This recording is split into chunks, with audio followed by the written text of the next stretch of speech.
Simon Morgenstern est l'un des personnages des généalogies guyanaises qui de loin a le plus suscité mon imagination.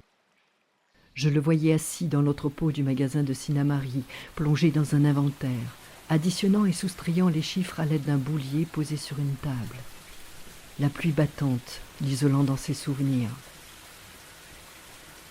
François Barbé-Marbois, l'ancien intendant de Saint-Domingue, lui prête même le récit du plan de colonisation de Kourou avec ses commentaires.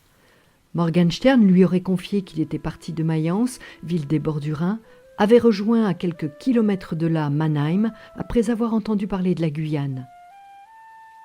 Le centre d'engagement l'aurait ensuite envoyé peut-être vers Strasbourg pour récupérer l'argent de la traversée de la France jusqu'au port d'embarquement, Rouen, à moins que ce ne soit Le Havre. Simon a 18-20 ans quand il met pied en Guyane. Trouve-t-il à s'employer aux îles du Salut, où sont réfugiés les colons, ou bien s'est-il placé déjà dans l'administration à Cayenne ? Grâce aux témoignages des déportés de la Révolution française et à ses signatures sur des registres paroissiaux, on sait que Simon avait une plantation sur le fleuve Sinnamary. Elle se situe vraisemblablement à l'emplacement de la crique qui porte son nom. Est-ce la mort de ses enfants en bas âge, en 1777, qui le rapproche du village ?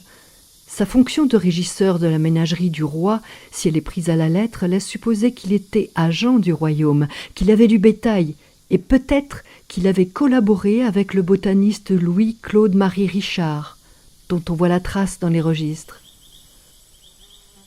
En 1791, il assure temporairement les fonctions de commandant du quartier de Sinnamary, ce qui confirme le départ de son habitation initiale.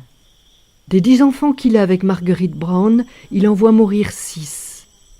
Les 2 fils, Simon-Antoine et Charles, lui survivront. Les Morgenstern ont des esclaves.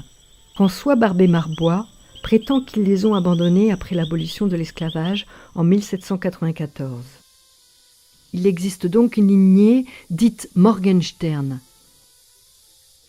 L'esclave Catherine pourrait ne pas se contenter d'être un bien appartenant à la famille, mais aussi la mère des enfants de Simon-Antoine, ou de Charles, ou des 2.